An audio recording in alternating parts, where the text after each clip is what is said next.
اچھا جی، نکال لیا جی. آج کا سبق ہے الخاتمۃ الخاتمۃ فی التوابع. اب خاتمہ آ گیا جی. یہ خاتمہ سے مراد یہ ہے کہ یہ اب اختتامی بحث آ گئی ہے جی، آخری بحث، معرب کی آخری بحث. اس کے بعد معرب ختم ہو جائے گا. جو میں نے آپ کے سامنے ذکر کیا تھا کہ منطق کے اندر مقصود جو ہے وہ معرب ہے. کیوں مقصود؟ کیونکہ منطق اس میں نحو میں مقصود جو ہے وہ معرب ہے. کیوں معرب ہے؟ کیونکہ نحو بحث کرتی ہے اعراب سے، کہاں زبر، کہاں زیر، کہاں پیش آئے گی، یہ مقصود ہے نحو کا. اور اعراب آتا ہے معرب کے اوپر، مبنی کے اوپر تو اعراب آتا ہی نہیں ہے. سمجھے؟ وہ چاہے عامل پیش والا ہو، زبر والا ہو، زیر والا ہو، اس کی اعراب میں تبدیلی نہیں آئے گی. سمجھے؟ تو اس لیے وہ اصل مقصود نہیں ہے منطق کا، اصل مقصود معرب ہے. اسی لیے پہلے معرب کو ذکر کیا، اس کے بعد مبنی آ جائے گا. اور معرب کی آخری بحث جو آگئی وہ آگئی توابع. سمجھے؟ توابع کا کیا معنی ہو گیا؟ توابع کا معنی یہ ہو گیا کہ خلاصہ اس کا یہ ہے کہ اس سے پہلے جو ہم اعراب پڑھ رہے تھے معرب کے اوپر، وہ اعراب معرب کے اوپر جو آتے تھے وہ اصل ہونے کی حیثیت سے آتے تھے. سمجھے؟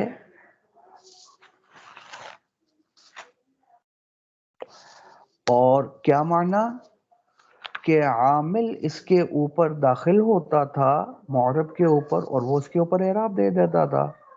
ضربہ زید میں ضربہ زید کے اوپر آیا اور ضربہ نے اس کو پیش دے دی، تو یہ زیدن پر جو پیش آئی فاعل ہونے کی وجہ سے، سمجھے، یہ براہ راست عامل اس کے اوپر داخل ہوا. سمجھے؟ تو یہ اصلی اعراب آیا اس کے اوپر، کسی کے تابع بن کر اعراب نہیں آ رہا، یہ اصلاً اعراب آ رہا تھا. مرفوعات میں پیش آ رہی تھی، مجرورات میں زیر آ رہی تھی، منصوبات میں زبر آ رہی تھی، 12 منصوبات. یہ جتنے اعراب معرب کے اوپر آ رہے تھے، یہ اعراب آ رہے تھے اصالت کے اعتبار سے، یہ اصلی اعراب تھے. وہ تو ختم ہو گئی قسم، وہ تفصیل تو ختم ہو گئی کہ جہاں معرب اصل ہونے کی حیثیت سے اعراب لیتا تھا، اب ایک نئی بات شروع ہو گئی کہ معرب کے اوپر جو اعراب کبھی کبھی آتا ہے وہ اپنے ماقبل کے تابع ہونے کی وجہ سے آتا ہے. سمجھے؟ اصل ہونے کی وجہ سے، اصالت کی وجہ سے نہیں، تابع ہونے کی وجہ سے. اصل اعراب تو اس کے ماقبل مطبوع کے اوپر آ رہا تھا. سمجھے؟ تو جو اعراب اس مطبوع کا تھا وہی اعراب کس کا بن جائے گا؟ تابع کا بھی بن جائے گا. سمجھے؟ تو اسی لیے اس کو تابع بولتے ہیں.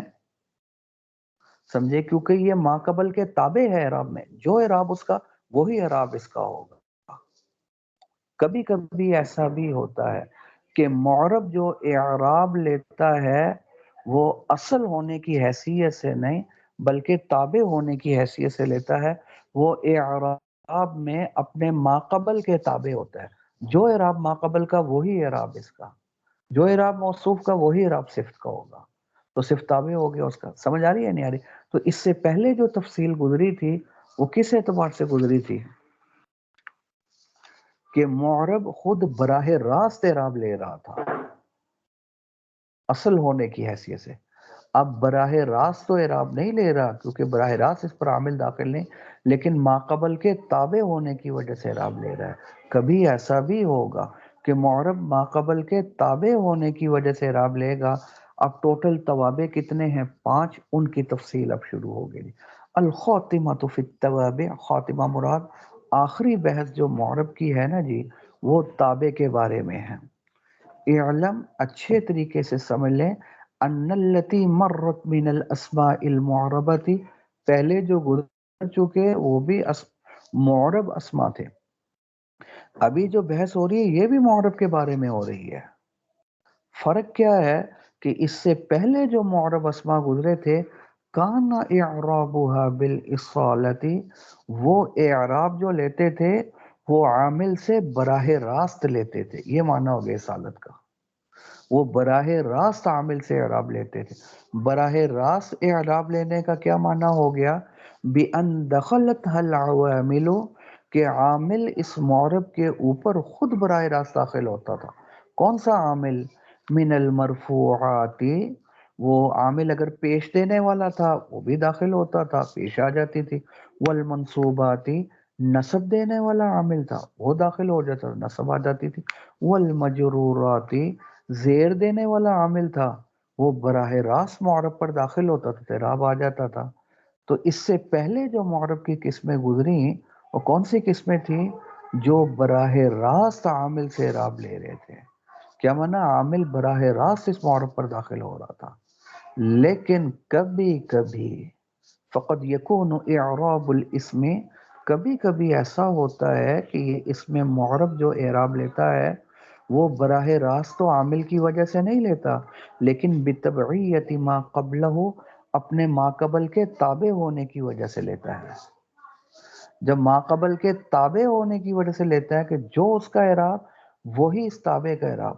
یہ اعراب میں اپنے ما قبل کے تابع ہوتا ہے، اپنے ما قبل کی وجہ سے اعراب آ رہا ہے، عامل خود براہ راست اس پر داخل نہیں. تو جب یہ اعراب میں اپنے ما قبل کے تابع ہے اسی لیے اس کا نام ہی تابع رکھ دیا. ظاہر ہے کالے کو کالا ہی کہیں گے نا، وہ جو تابع ہے اس کو تابع ہی کہیں گے. کس چیز میں تابع ہے؟ اپنے ما قبل کے تابع ہے اعراب میں. وَيُسَمَّ التَّابِعَ، اس کا نام کیا رکھا جائے گا؟ تابع. اس کو تابع کیوں کہتے ہیں؟ اس کی وجہ تسمیہ کیا ہے؟ لِأَنَّهُ يَتْبَعُ مَا قَبْلَهُ فِي الْإِعْرَابِ، اس لیے کہ یہ اپنے ما قبل کے تابع ہے اعراب میں. جب ما قبل کے تابع ہے تو نام بھی تابع رکھ دیا. اب تابع کی تعریف کیا ہوگی؟ وَهُوَ سے وہ تعریف بیان کر رہے ہیں. وَهُوَ كُلُّ ثَانٍ مُعْرَبٍ بِإِعْرَابِ سَابِقِهِ مِنْ جِهَةٍ وَاحِدَةٍ. کسے بولیں گے تابع؟ اچھا نا، تابع ہر اس دوسرے لفظ کو کہتے ہیں. کسے بولتے ہیں؟ وَهُوَ كُلُّ ثَانٍ، ہر دوسرے، وَهُوَ كُلُّ ثَانٍ مُعْرَبٍ، ہر دوسرے معرب کو بولتے ہیں جو کیسا معرب ہو؟ بِإِعْرَابِ سَابِقِهِ مِنْ جِهَةٍ، جو اپنے ما قبل کے اعراب میں بھی تابع ہو، اور من جہت واحدۃ، اور جس وجہ سے ما قبل اعراب لے رہا ہے اسی وجہ سے یہ بھی اعراب لے رہا ہو. تو کیا تعریف، خلاصہ کیا نکلا گا؟ تابع ہر اس دوسرے معرب کو بولتے ہیں جو اپنے ما قبل کے تابع ہو. کتنی چیزوں میں؟ دو چیزوں میں. ایک اعراب میں تابع ہو، دوسرا وجہ اعراب میں تابع ہو. جو اعراب اس کے مطابق کا جو ما قبل ہوگا نا، جس کے یہ تابع ہوگا، اس کو بولتے ہیں مطبوع. تو جو اعراب مطبوع کا ہے وہی تابع کا، اعراب میں بھی شریک، اور وجہ اعراب میں بھی شریک، جہت اعراب میں بھی شریک. کیا معنی جہت اعراب؟ جس وجہ سے مطبوع اعراب لے رہا تھا اسی وجہ سے تابع بھی لے رہا ہے. مطبوع اگر فاعل ہونے کی وجہ سے لے رہا تھا پیش، اس پر بھی فاعل ہونے کی وجہ سے آئی ہے. وہ اگر کانا کا اسم ہونے کی وجہ سے پیش آ رہی تھی تو اس پر بھی کانا کا اسم ہونے کی، اس پر مبتدا ہونے کی وجہ سے نہیں آئے گی. سمجھے؟ آگے مثالوں سے واضح ہو جائے گا. والتوابع خمسۃ اقسام، کتنی قسمیں ہیں؟ 5. النعت، صفت. والعطف بالحروف، کتنی قسمیں ہیں تابع کی؟ 5. صفت ہے، عطف حرف، عطف بیان، بدل، تاکید. یہ 5 قسمیں ہیں کس کی؟ تابع کی. فصل النعت، سب سے پہلی فصل جو ہے وہ صفت کے بارے میں ہے. یہ پہلی قسم آگئی کس کی؟ تابع کی. اچھا جی،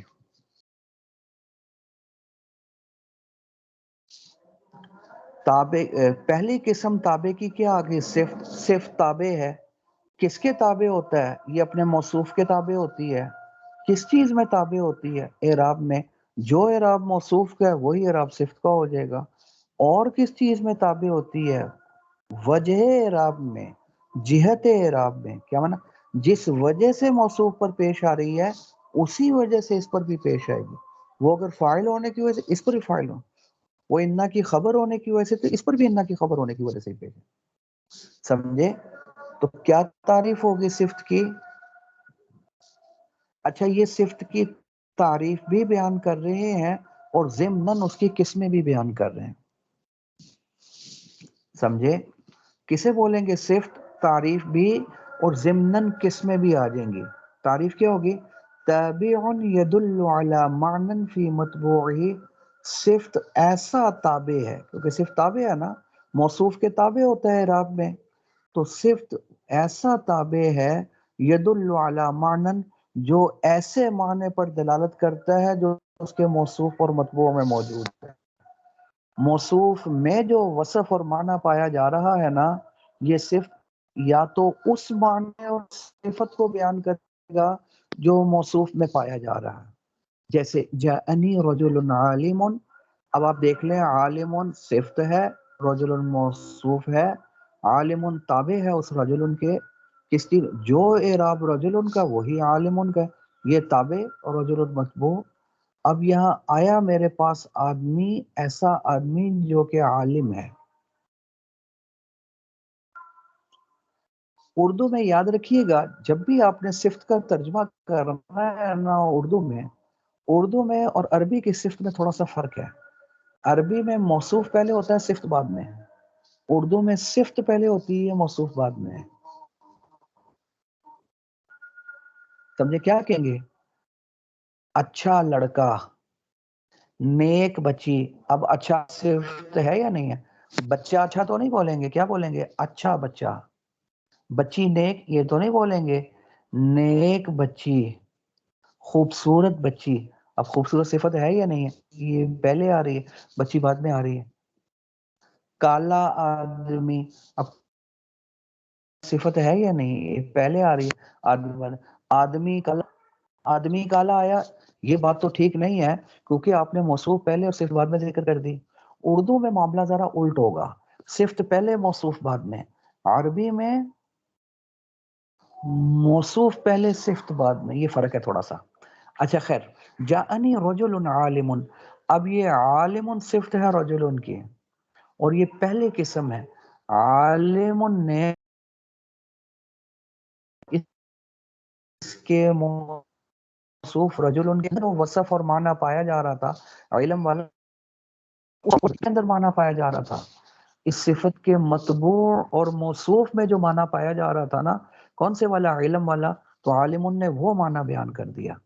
تو عالم کیا ہوگی؟ یہ صفت. کیوں؟ یہ صفت کی پہلی قسم ہوگی جو اس معنی پر دلالت کرے، اس وصف پر دلالت کرے موصوف کے اندر پایا جا رہا ہے. اب عالم ہونا، علم زید کے اندر موجود.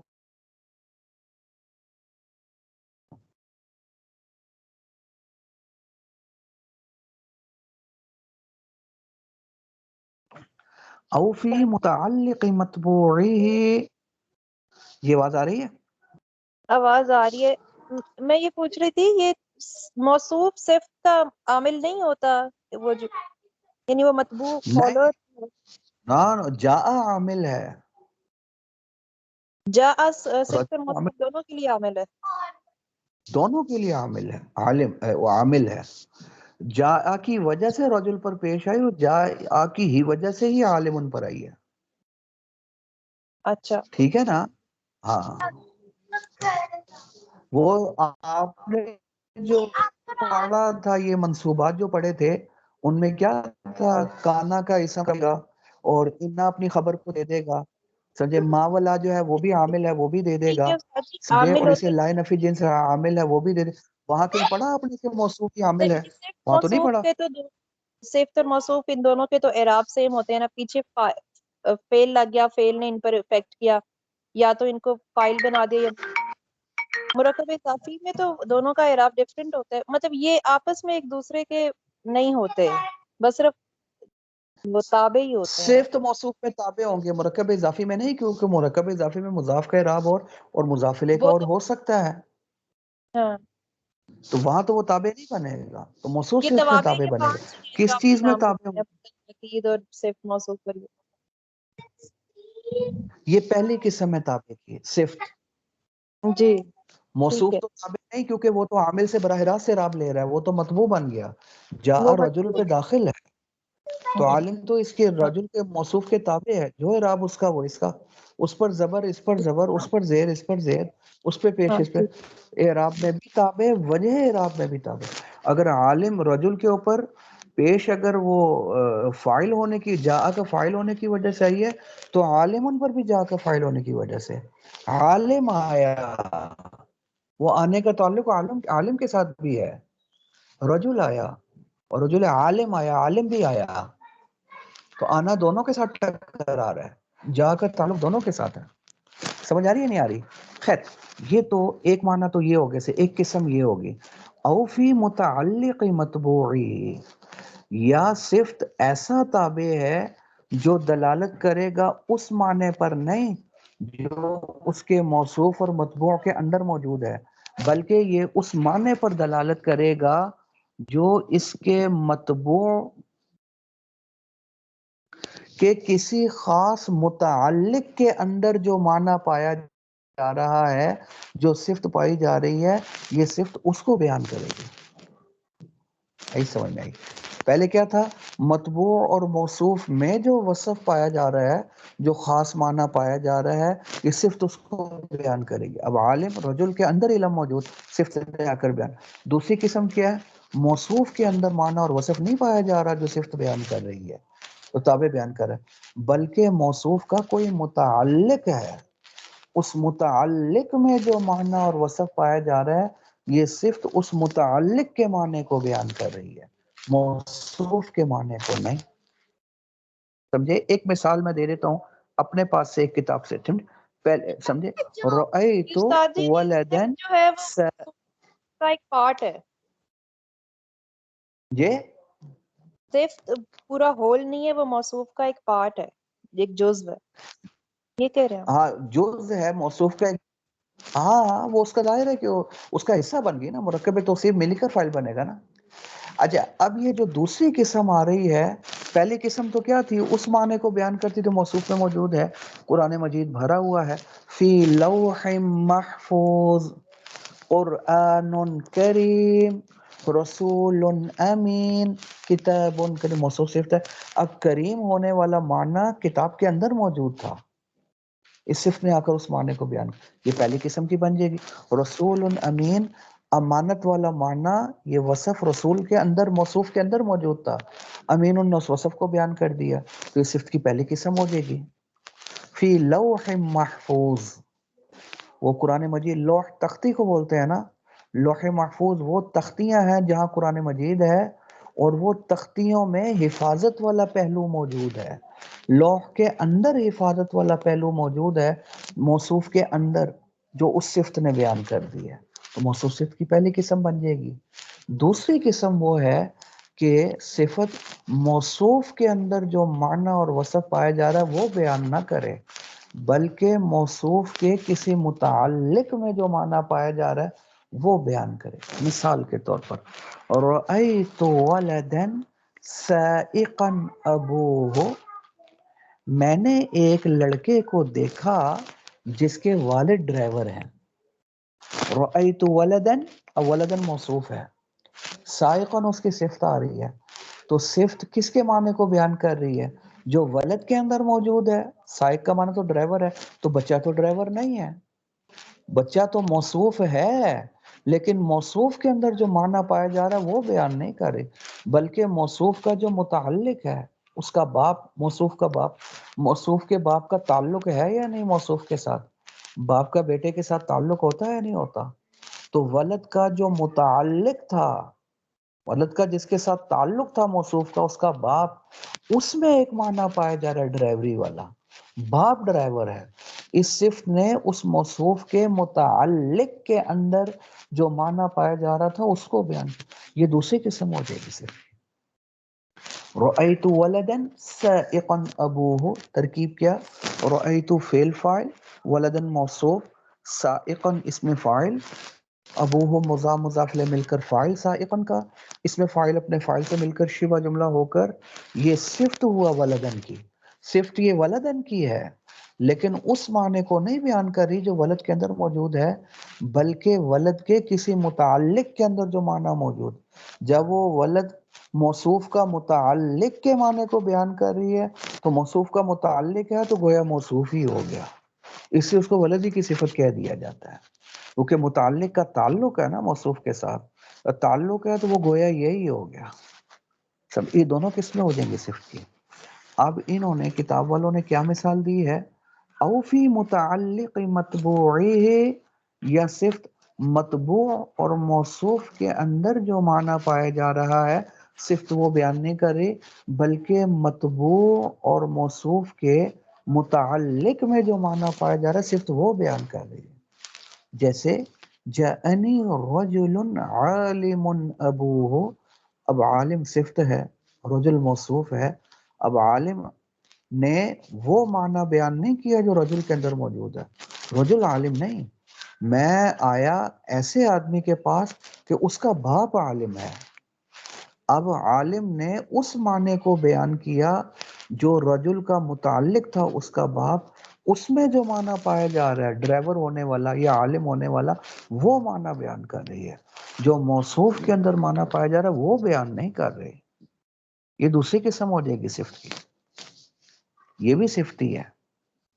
پہلی قسم جو ہے نا اس کو صفت حقیقی یا نعت حقیقی بولتے ہیں، اور دوسری کو صفت یا نعت سببی بولتے ہیں. یہ دو قسمیں ہوگی صفت کی، ٹھیک ہے نا. وَيُسَمَّى صِفَةً أَيْضًا، اس دوسری قسم کو بھی صفتی بولیں گے، جو موصوف کے کسی متعلق کے اندر جو وصف یا خاص معنی پایا جا رہا ہے بیان کرے وہ بھی صفتی ہے.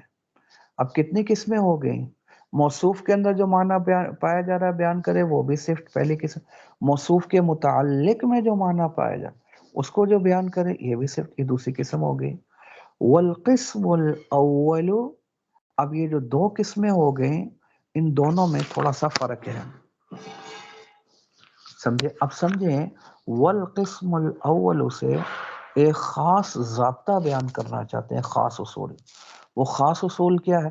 تعریف جب صفت کی گزر چکی، تعریف کے بعد اب کیا آ گیا؟ قسمیں بھی گزر گئیں، تعریف بھی گزر گئی صفت کی، اب ایک صفت کے متعلق خاص ضابطہ بیان کرنے لگے صفت کی دونوں قسموں کے متعلق. وہ خاص ضابطہ کیا ہے؟ والقسم الاول، صفت کی پہلی قسم یاد رکھنا، انما یتبع متبوعہ فی 10 اشیاء، یہ 10 چیزوں میں اپنے متبوع کے تابع ہوگی. صفت کی پہلی قسم جہاں صفت اپنے متبوع میں جو معنی پایا جا رہا ہوتا ہے اس کو کھول رہی ہوتی ہے، اس کو بیان کر رہی ہوتی ہے، وہ اپنے متبوع اور موصوف کے 10 چیزوں میں اس کے تابع ہونا اور موافق ہونا ضروری ہے، اور بیک وقت 4 کا پایا جانا ضروری ہے. کون سی 10 چیزوں میں موافقت ہوگی؟ اعراب میں رفع نصب جر 3 ہو گئے، تعریف تنکیر 5 ہو گئے، معرفہ نکرہ، مفرد تثنیہ جمع 6 7 8 ہو گئے، تذکیر کا مذکر مؤنث ہو گئے. ان 10 چیزوں میں پہلی قسم کا اپنے موصوف کے موافق ہونا ضروری ہے اور بیک وقت 4 کا پایا جانا ضروری ہے.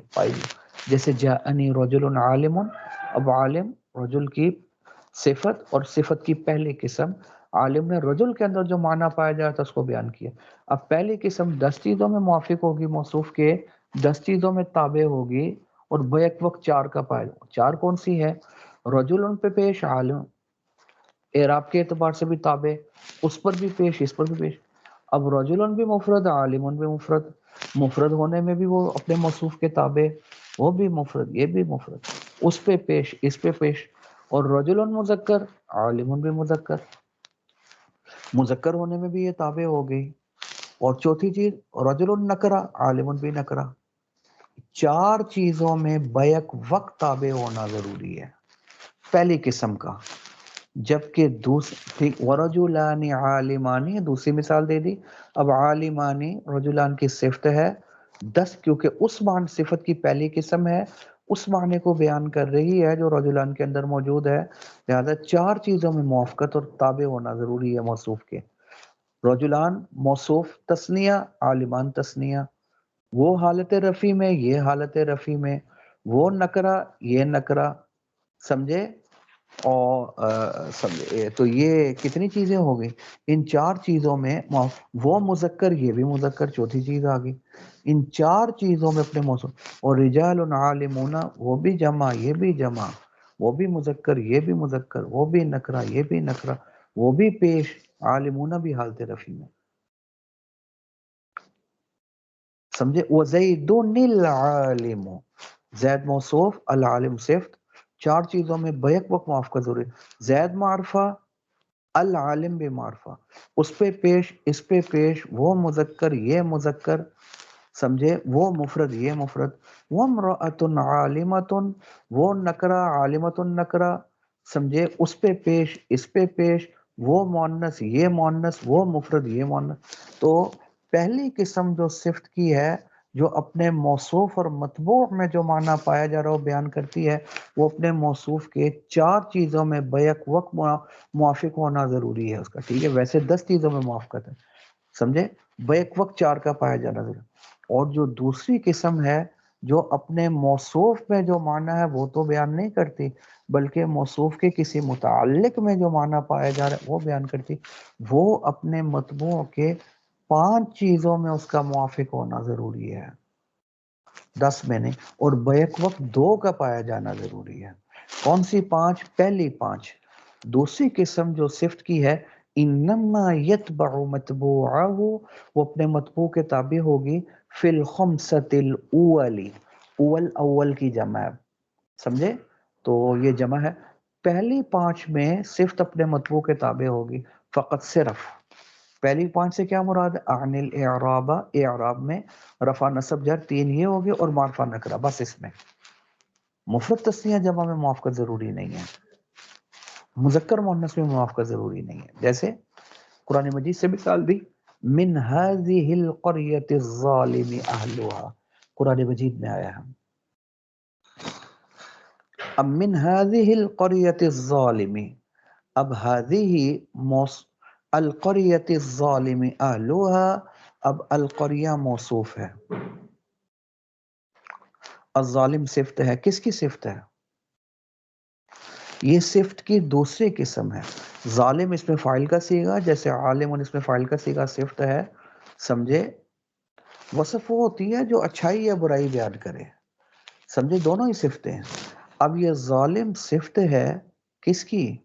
ظالم نے اس معنی کو بیان نہیں کیا جو قریہ کے اندر موجود ہے، بستی تھوڑی ظالم ہے. من هذه القریہ الظالم، اللہ جی ہمیں پناہ دے دیجئے اس بستی سے کہ جس بستی والے ظالم ہیں. اب اہلوہا، یہ اصل ظالم جو وصف بیان کر رہا ہے، معنی بیان کر رہا ہے، اس قریہ کے جو متعلق ہے اہل قریہ، بستی والے، ان میں ایک وصف پایا جا رہا تھا ظلم والا. اس ظالم نے اس موصوف کے متعلق کے اندر جو وصف پایا جا رہا ہے وہ بیان کیا ہے، سمجھے؟ تو اب کیا ہو جائے گا؟ یہ صفت کی دوسری قسم ہو جائے گی. لہذا 5 چیزوں میں موافقت. بیک وقت کون سی 5 چیزیں؟ بیک وقت کون سی 2 ہوں گی؟ ایک اعراب میں، دوسرا معرفہ نکرہ میں.